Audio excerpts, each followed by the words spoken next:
We're back with more Layton versus Wright. I think we've just figured out this situation here. The real witch and the real murderer in this case is actually one of these 5 witnesses. What? What?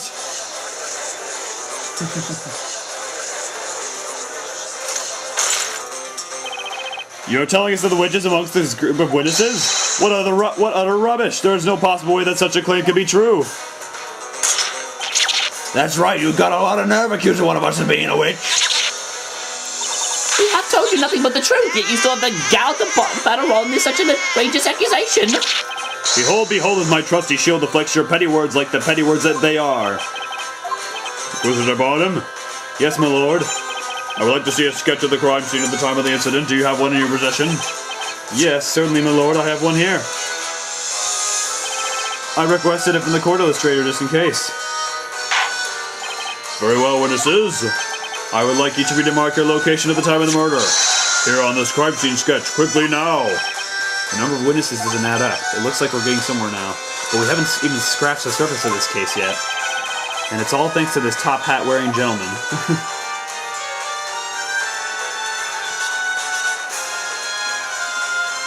Alright. The court accepts this crime scene sketch and evidence. Alright, let's take a look at that later. If one of the witnesses is the witch, that could only mean one thing. Somebody here isn't telling the truth. That would indeed appear to be the case, Mr. Wright. Listen well, Sir Blue Knight. The path you tread now is a dangerous one. Claiming that a witch is among these most honorable witnesses is a serious accusation, should it prove to be a false one. You will find yourself at the other end of my sword. Do I make myself clear? Huh? But that wasn't so much my suggestion. I mean, the gentleman here with the lovely top hat was the one who urged me to say it. It is the same thing, Sir Blue Knight. Indeed, it is the same thing, Sir Baker. It is the same thing, Mr. Wright. Oh boy. Now, ready your sword. Ready? Were you listening? You claim the witch is not the accused and that someone else at the crime scene was the true culprit. If what you say is true, then surely you can tell the court exactly where this person was at the time of the crime, can you not? Come now, Sir Blue Knight, only you can enlighten us as to who this real witch actually is. Sir Doughy Defender? Show us where the witch was at the exact moment the murder took place. Well, it has to be where Espella... Because that's the area where it happened, right? I'm pretty sure that would be right. So let's go, like, right here. Got it! Got it! The witch must have been standing here. What is the meaning of this? Unfortunately, that spot has absolutely nothing to do with any of these witnesses. Inquisitor Barnum, I suggest you try taking a look at this. The Grand Grimoire. According to this tome, Ignace summons a circle of flame within a 1 meter radius of the caster. In other words, the witch had to have been within 1 meter of the flame when casting the spell. Of course, you didn't say any more, Sir Blue Knight. First off, notice that there is no one else in that area other than the accused. It should also be quite obvious from the sketch that there is clearly nowhere for anyone to hide. True, there aren't any hiding spots, however. There is one other possibility if a witch wanted to stay hidden from sight. Most intriguing, since you seem to love showing evidence, prove it. How was the witch able to hide in plain sight? Alright, let's see. Get the area map.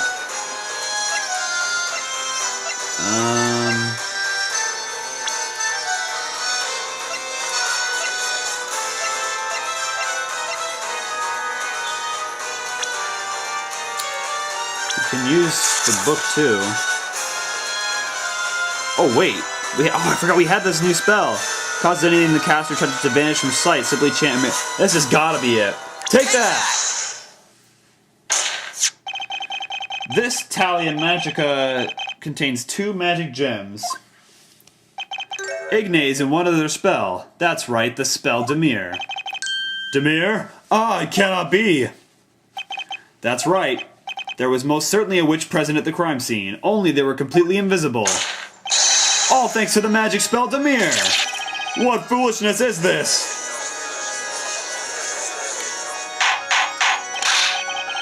Order in the court. Defender, what are you getting at? I thought the witch used Demir to make the Talia Magica disappear. Objection! According to the Grand Grimoire, under the entry for Demir, it causes anything the caster touches to vanish from sight. In other words, supposing the witch were holding the staff in one hand while touching part of their body with the other, they would be able to make themselves disappear. Are you implying that this is the reason for the conflicting number of witnesses? Indeed it is, which means, witnesses, someone amongst you is not disclosing the entire truth, and that person is the witch we seek. I believe this is the most probable scenario. Tell him, Layton.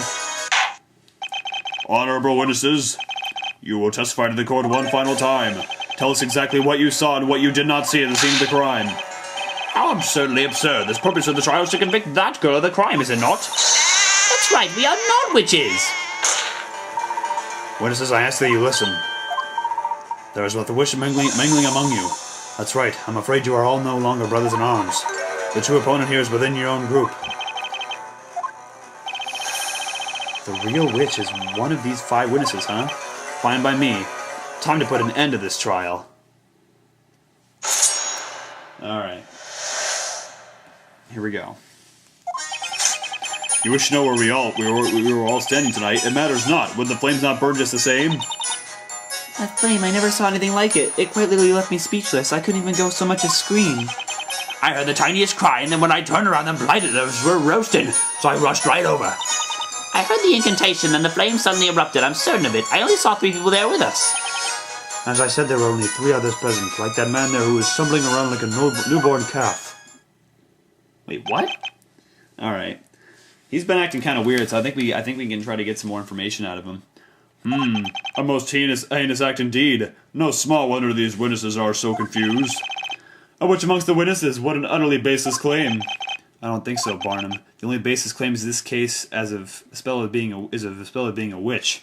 It's more than a little likely one of these witnesses is the culprit. These testimonies are bound to tell me who the real witch is.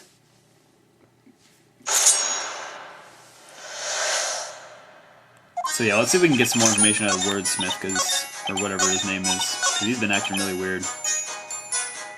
Hold it! So including yourself, there were a total of 4 witnesses at the crime scene, correct?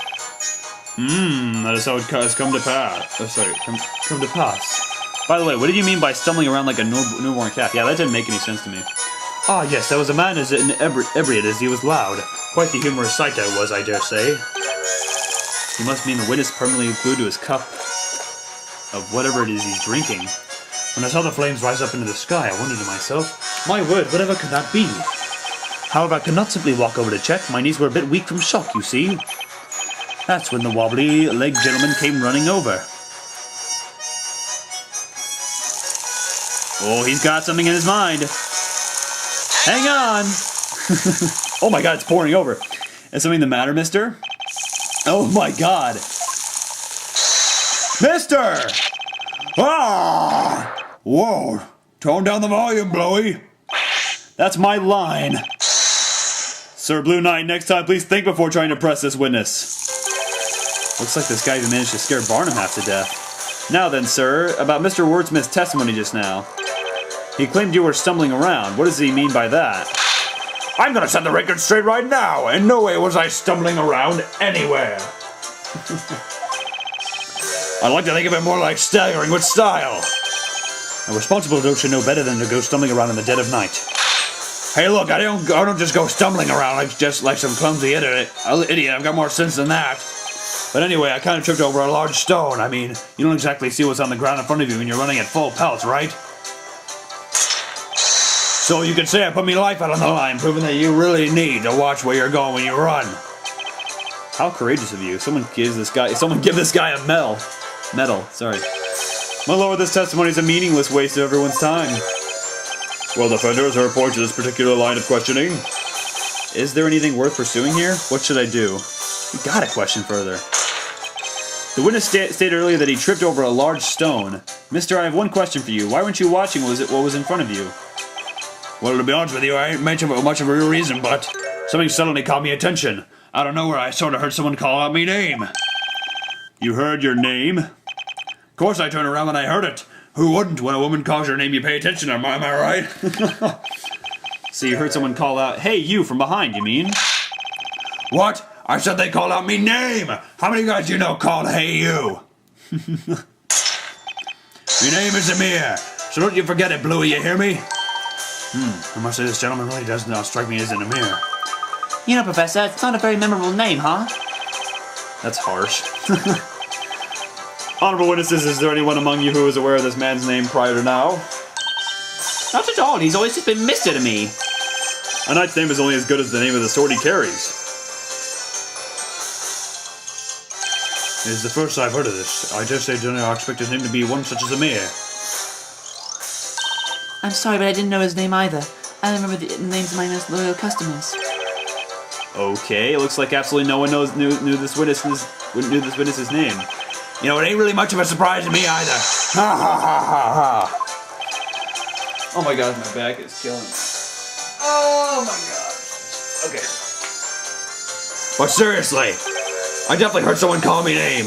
When you get to me age, you really start to wonder when you'll find that true love, you know? I thought that pretty voice tonight might have been me sweetie. Oh my god.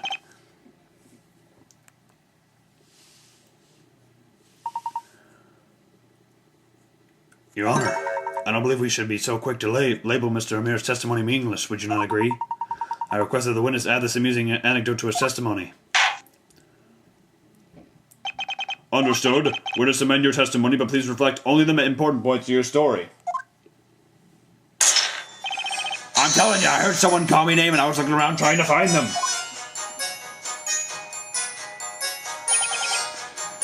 Alright, so I guess we'll just press on him, too. Hold it! Why not?